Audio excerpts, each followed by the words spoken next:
Good morning, ladies and gentlemen. There are often two sides to every story, and it's only fair that we wait to hear both sides before we start to make up our mind. You just heard one side. You just heard one side. And this is my opportunity to share with you the other side. To share with you the full story, both sides.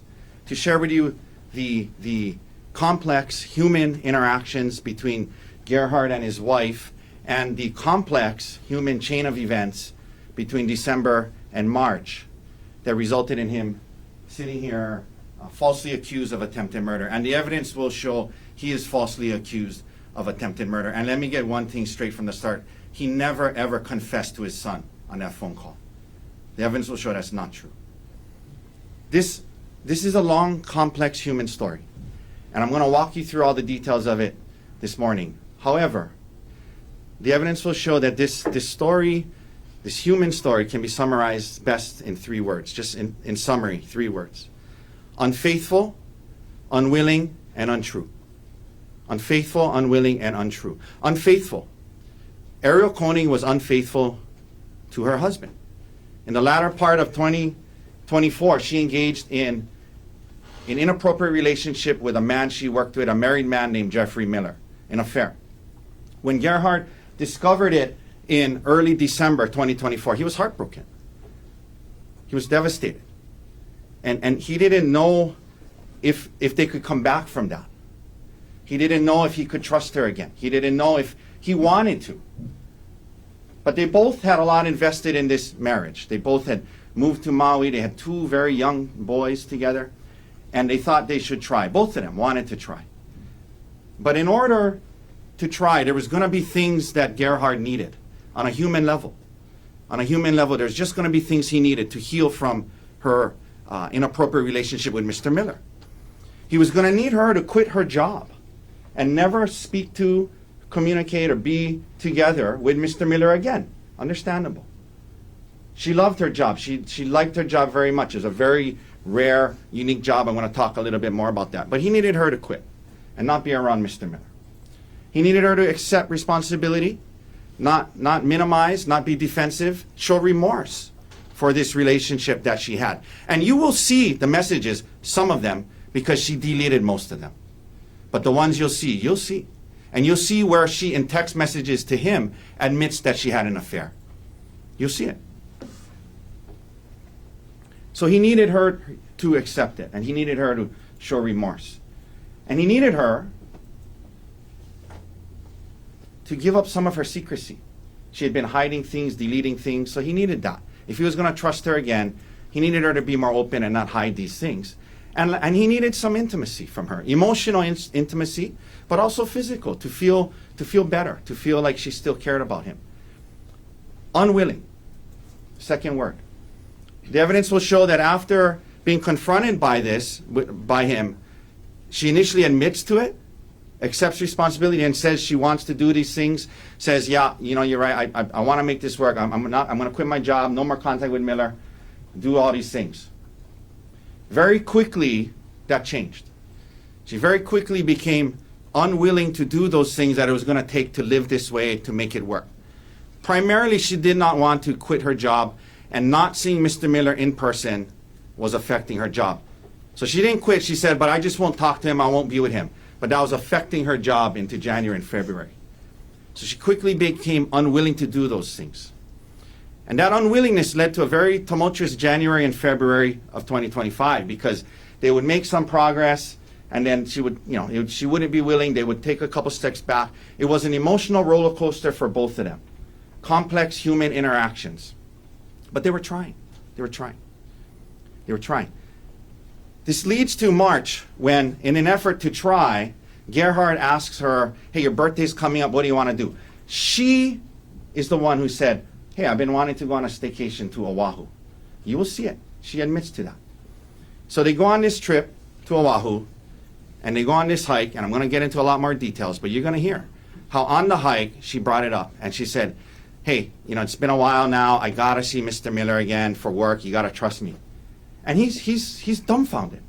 He realizes they made zero progress over the last 3 months. She doesn't understand what he's going through. She's not willing to do what it's going to take. And he tells her, well, this isn't going to work. You're going to have to move out, and I'm going to tell all our family and friends about your affair.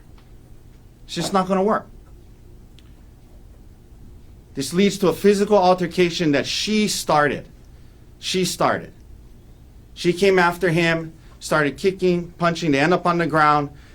She's swinging at him. He's grabbing an arm. She's swinging with the other arm. She's kicking him.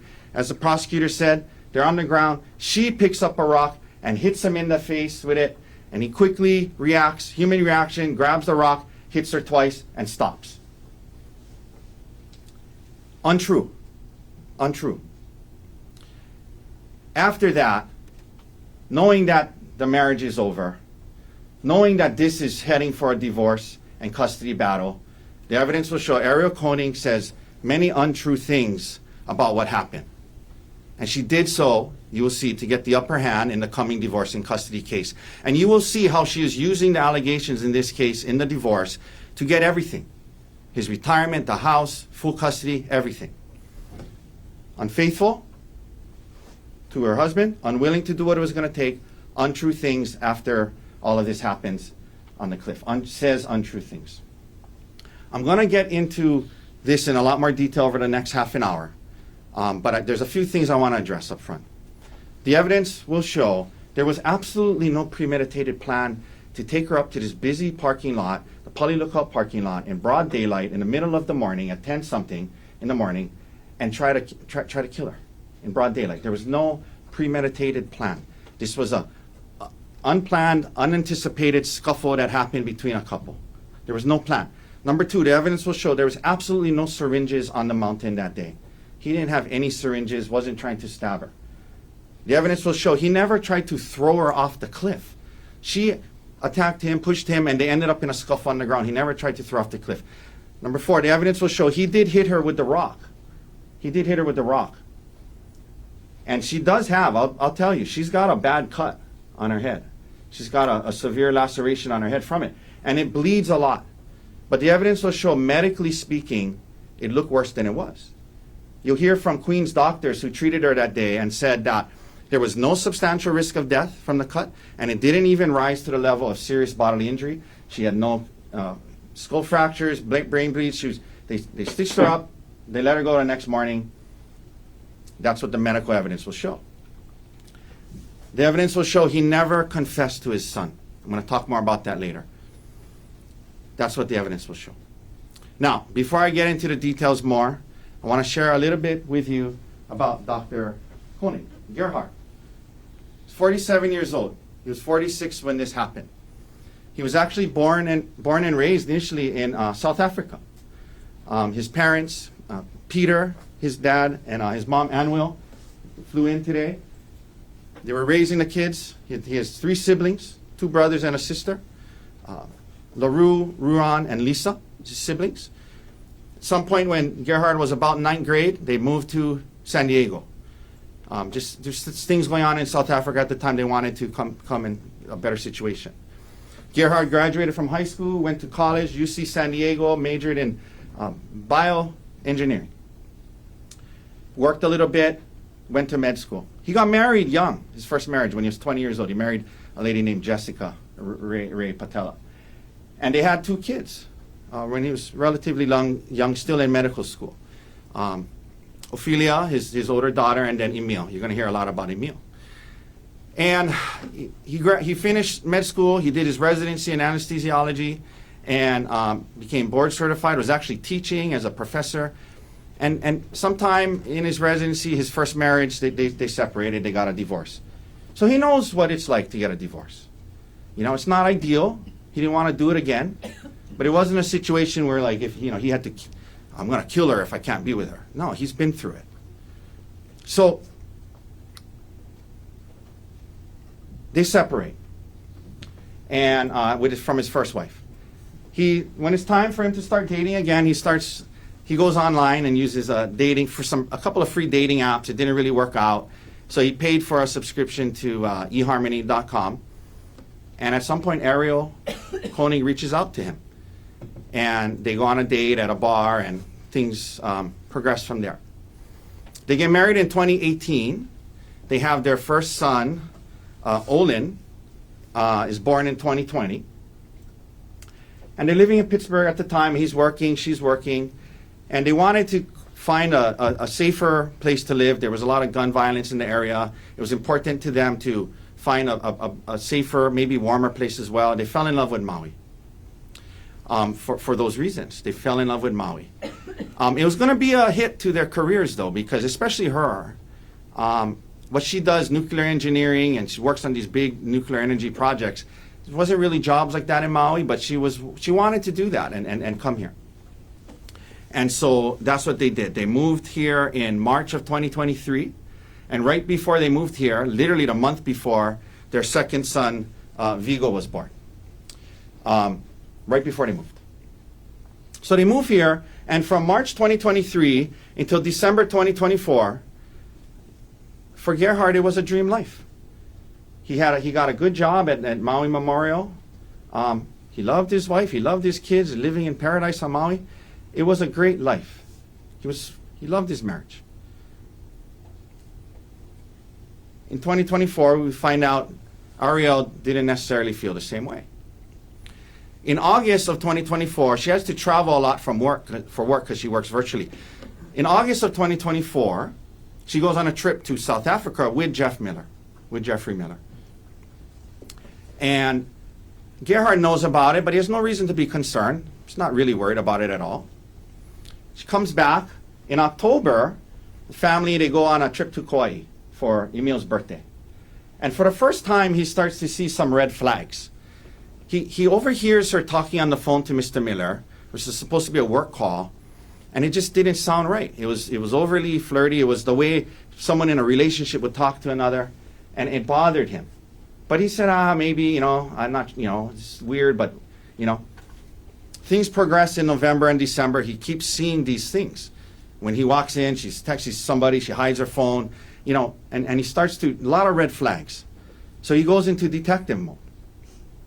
And in early December, when she's sleeping, he logs onto her phone, and she's not text messages, not emails for work. She finds a WhatsApp message thread between her and Miller. And it was more than flirty. It was very, very concerning. It was inappropriate. And what concerned him a lot is it was clear she was deleting a lot of it. So he's really, really worried. Really worried. He stays home the next day, and now he uses his computer and he logs onto WhatsApp, and he's able to log into her WhatsApp. And he sees live the communication throughout the day between her and Miller. And it was clear what was going on between the two of them. And he'll tell you about what he saw. Knowing now that she was in this inappropriate relationship and this affair with Mr. Miller, he was heartbroken. And he didn't know quite what to do. So a couple of days go by. They had a trip planned to San Luis Obispo, and he ends up confronting her about it there. She's immediately apologetic. She says she admits to it, and they have, it's hard. It's a lot of tears, a lot of crying, a lot of working through it that weekend. They don't know what to do, and he was telling her, I don't know maybe you should move out. Maybe you should move out. And by the end, they agree. Okay, you're not going to move out, but these are the things that he needed, right? And we talked about that, and he shared. With her, she needed to quit her job. She needed to not see him anymore, and all the things that I talked to you about earlier. They get back to Maui, and she actually starts looking for a new job. You will hear that there's no other job like hers. And she quickly realizes she wasn't willing to give that up. She wanted her career mattered to her more than doing what Gerhard needed to stop working with this man. Now, January and February, like I said, a lot of emotional roller coaster, working on it, making progress, realizing she's not really, she starts minimizing, she starts bringing up things he should have done differently. They end up in counseling. The counseling's about other things as well, and they're making some progress. It's kind of like one step forward, two steps back, but they're still trying. And this comes to the March trip that I talked to you about. Now, He does suggest, let's do something for your birthday. She says, why don't we go on a trip to Oahu? This was not some big plan of his to get her to Oahu, the more crowded place, and try to kill her in broad daylight. Okay, that's the evidence will not support that. They came here for her birthday. The first night, I think they get here on a Sunday. They have a good day. They go to the spa together. You'll see some photos from the trip. They're enjoying themselves. They go to dinner that night. Next day is her birthday. They wake up, they go downstairs, they get coffee. The plan was they were going to go on this hike. She knew about the hike. They researched it together before coming here. She packed her hiking stuff. It was something that she was excited about. And then after that, they were going to spend some time at the pool. And you will see the reservation from Fett Restaurant that he made for dinner that night. You will see it. He had dinner reservations for Fett that very night when apparently he had a plan to throw off a mountain that day. There was reservations at the restaurant. So that was what the day was supposed to be. You'll hear they start heading up to the mountain. And that morning, you'll hear about some life insurance issues. You'll hear that after this affair and all of that, as a way to kind of commit, he wanted to increase his life insurance for her. He wanted to increase his for her. So you'll hear he took the steps to increase his life insurance to $1.5 million. And it came in two stages. The million got approved about a week or so before. And that morning, the second half of that got approved. And you see on the document, he made her the sole beneficiary. He got an email that very morning of the hike. And he shared it with her. And he said, hey, look, good news. It's all approved. 1.5 million in effect. I think hers was up to maybe 250,000 or something like that. And so that was on the way there. He shared that with her. So they get there, and you're going to see the body cam, or you're going to see evidence. It's a super crowded parking lot. Tour buses, tourists, people everywhere, cars everywhere. He says, well, it was a separate tour bus one, and that they're right next to each other. It's the same parking lot. It's a very, very crowded place. It's a popular trail. This incident that they described, that I'll describe today, it took place about 5 minutes in from that parking lot. It took place 5 minutes in from that parking lot in broad daylight. There was no effort to go on this hike alone. They had some trouble. First time there, they're looking for the trailhead. They go to check out the Pali Lookout. They start up on the trail. On the trail, they start talking about the progress they're making and things like that. And she says, hey, I need you to start trusting me more. It's been a while. We've made progress. I got to be able to travel for work. I got to be able to be in the same place as Mr. Miller. You don't have to worry about it, but I do need, it's impacting my work, okay? We're not here saying that she wanted to divorce him and marry Mr. Miller. She had this, affair on the side and whatever it was, but now she was worried about her job. And she was saying, I got to be able, it's affecting my work. And he's like I said, he's dumbfounded. It showed that she had zero understanding of what he was going through in the last 3 months, how hard it was for him. And that leads him to tell her, this is crazy. This isn't going to work. This isn't going to work. And you're going to have to move out, and people are going to ask why, and I'm going to tell them why. Because of your relationship with Mr. Jeffrey Miller, your co-worker. Of course, she's upset. And this is very important. You will hear this from her. At that point, she says, I don't want to go on this hike anymore. Understandably, they're in a big fight, right? But they're 5 minutes in from the parking lot. You'll see it's not very far up. It's not sheer cliffs on every side when you're walking up there. There's bushes and, they're 5 minutes in. And she says, I don't want to go on this hike. Very important. He says, okay, well, fine. I'm going up on my own. And he leaves her there and continues on. That will be undisputed. Leaves her there. Equally important. He goes up a little bit, 5 minutes in, and he's like, this is ridiculous. I'm not going to go on this hike. It's just forget it. Let's just go back to the hotel and just, go home. He comes back down, and she will tell you this, undisputed. He gets there, and he says to her, oh, you're still here. I thought you were going back to the car. The evidence will show he had no plan to take her up there and kill her. The evidence will show he left her on the hike thinking she was going back to the car. This idea about, oh, she got away and escaped from me. He left her thinking she was going back to the car. This is not some fight over not wanting to take a photo in the right place. He gets back down there, and she's acting different, and she's acting very differently. You'll hear about it.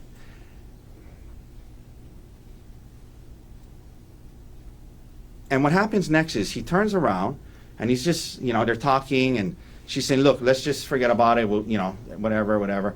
He's looking out over towards the cliff area, and he feels a shove from behind.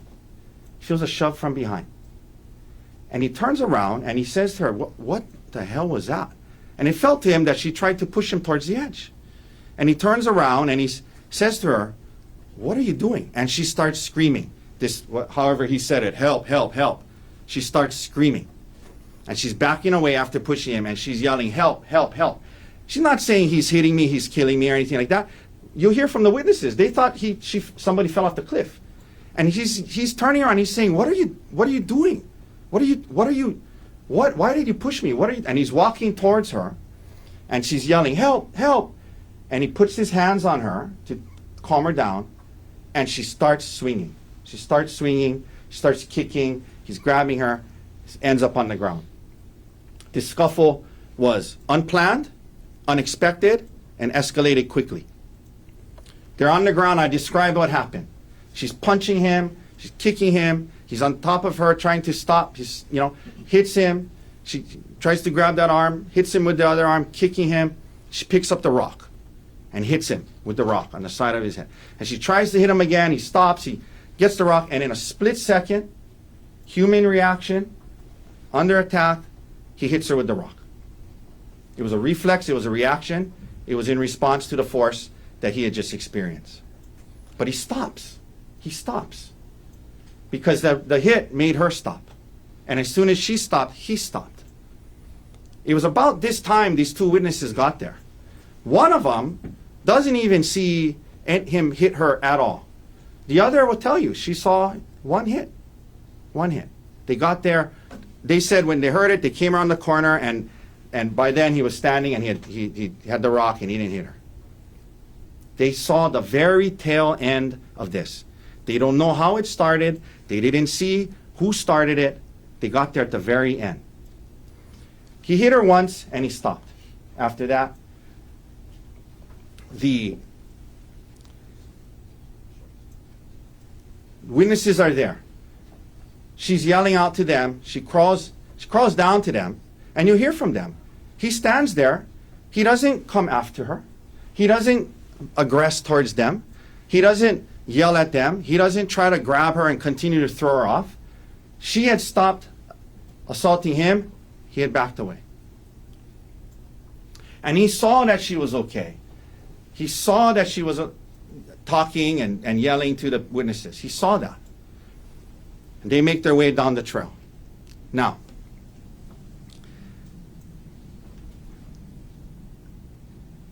the ambulance comes. There's a lot of blood because you'll hear that part of the head. The scalp, it bleeds a lot. They take her to Queens, and you'll hear when they get there, because she was not in any type of critical condition, she never lost consciousness or anything like that. The ambulance has to wait outside for 20 to 30 minutes or more because of triage, because there's more serious patients. So they're sitting in the ambulance waiting. Okay. She eventually tells the police detective that he wanted her to take a selfie. She didn't want to. And he said, I'm sick of this shit. And he grabbed her, tried to throw her off the cliff, picked up, had some syringes, which apparently she says she can just flick out of his hand. And then she tells the detective he beats her with the rock 10 times with all his might. Over and over and over and over again. I know that wasn't 10, but you get the point, okay? Over and over again. She says 10 times with all his might. He beats her with the rock. You will see photos of it. You will hear from the medical experts in this case. 2 from Queens, and we have a forensic pathologist who will talk to you about that. The physical injuries, while the laceration is significant, is inconsistent with being hit in your head 10 times with all your might. She had no skull fractures, no brain bleeds, no orbital fractures. She never lost consciousness. The 2 doctors said there was no substantial risk of death. They said that it wasn't serious bodily injury. And she went home the next day. I'll be the first to tell you, the photos you're going to see are graphic. There is a bad laceration from the hit from the rock. You'll see it. You'll see it. There's a bad laceration. But you'll hear, medically speaking, from the medical doctors in this case, it's not as bad as it looks. You're going to see there's blood everywhere because you'll hear that area, a lot of blood vessels, there's blood everywhere. She never loses consciousness, no risk of death from the injuries, stitched up, went home the next day. And it was a rock. He hit her with a rock in response to her hitting him. So, meanwhile, Gerhard's up on the mountain. And this is important. Okay, you're going to hear a lot of evidence from him, what was happening, going through his mind. This is, like I said, the evidence will show this is a human story. Okay, human story. He's stunned about what happened. He's in shock. He doesn't go after them. They go down. And he immediately goes into almost a despondent state. He realizes his marriage is over. He realizes she's yelling to them, "Call the police, he's trying to kill me." He realizes his career could very well be over. He saw that she was hurt. And you'll hear. He was disappointed. He was remorseful. He was upset about the whole incident. He never wanted it to come to that. He never wanted her to be hurt. And he was disappointed in himself that he reacted that way, the way he did. He was remorseful that he reacted in that split second. And he went into a deep state of depression, sadness, disappointment, to a place where he became suicidal. And they're going to say the evidence shows his consciousness of guilt that he stayed on the mountain. The evidence will show it shows that he was human, dealing with this, what just happened, realizing he could lose everything, and his marriage is over. So he stayed up on the mountain, and he was suicidal. He was going back and forth between jumping off the cliff and not thinking about his kids. And the one person he wanted to talk to was his 19-year-old son, Emil. His son, not Miss Koenig's. And he calls Emil, and you'll hear. It was an incredibly emotional phone call. He was calling him to say goodbye. He was calling him to tell him he was sorry. He was calling him to tell him that he wished he was a better man. And he'll tell you, he feels terrible about putting his son in that position. He'll tell you he never should have done that, but that was the emotional state he was in at the time. He never in that conversation confessed about my goal was to kill your mom, but she got away. He never said that. He talked about what happened. He talked about how he hurt her. He never said those things. Not that way. Not that way. Emil tries to talk to him. Dad, don't kill yourself. A horrible situation for a boy that age to be in. But it made him think. He stayed up there longer. Finally, before the sun set, he decides, okay, I got to come down. It's time to just come down and deal with this. He had worked through some of those emotions. He said, I'm going to come down and just deal with this. So he comes down while the sun is still out onto the main road where the cops are. Not trying to escape by coming down to the main road where all the cops are. Not waiting till it's dark. Comes down. He's been up there processing everything that just happened, going through his emotional phases related to it, and now he comes down. And the cops grab him, and they think he's fleeing, so they grab him, and he's he's a little they apprehend him. They apprehend him.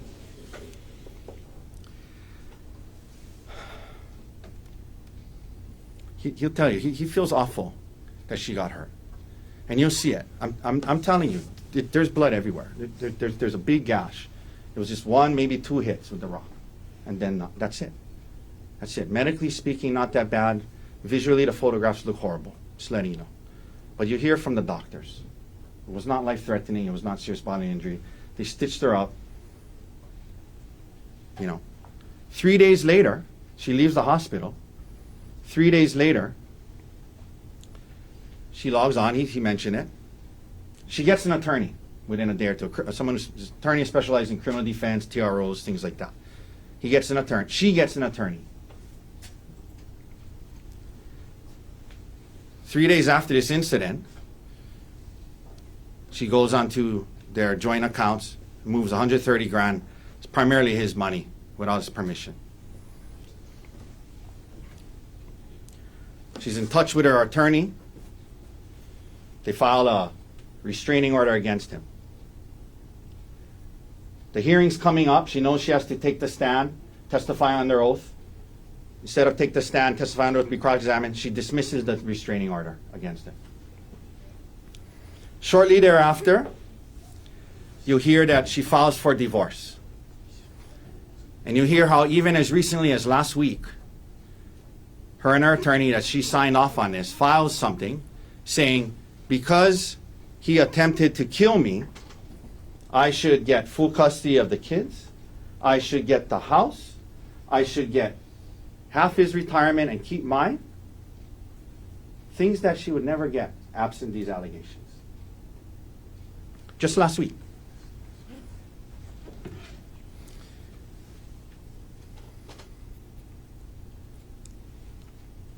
Digital forensics. They got good guys that work there. They went through his entire computer, every last search. They were looking for searches like kill, wife, dangerous, hike. They didn't find any of that. They didn't find anything of that. He was looking into infidelity and things like that. He was trying to process it. You'll see how she was as well, listening to audio books about affairs and things like that.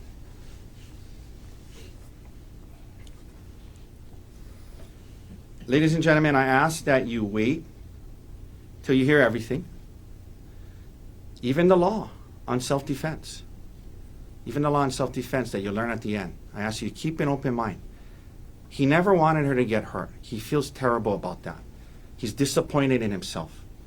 He had a human reaction, a human reflex to her hitting him with the rock. And then he stopped. And then because of the person that he is, he was so disappointed that he went into this state of depression, suicidal thoughts. And that's why he was on the mountain.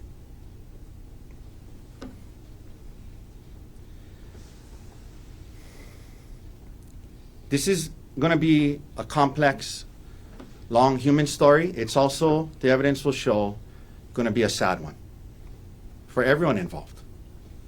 For Miss Koenig, their kids, and for Gerhard. But it's not a simple story. The evidence will show it's not so simple of she had an affair, therefore he had a motive to kill her. The evidence will show human life, human emotions, human interactions are often much more complex than that. So I ask that you keep an open mind, listen to this entire human story, use your logic, reason, and common sense. She said he was trying to load the syringe in the middle of the fight. The evidence will show if he had a plan to use syringes, you think he might have it loaded ahead of time. They mentioned the things that were missing, the syringes. The evidence will show the rock is found right there. Right there. The evidence will show if somebody's going to hide evidence, they'd hide all of it. There was no syringes on the mountain, no attempt to throw him off a cliff. The witnesses got there at the very end. They did not see who started it or how it started.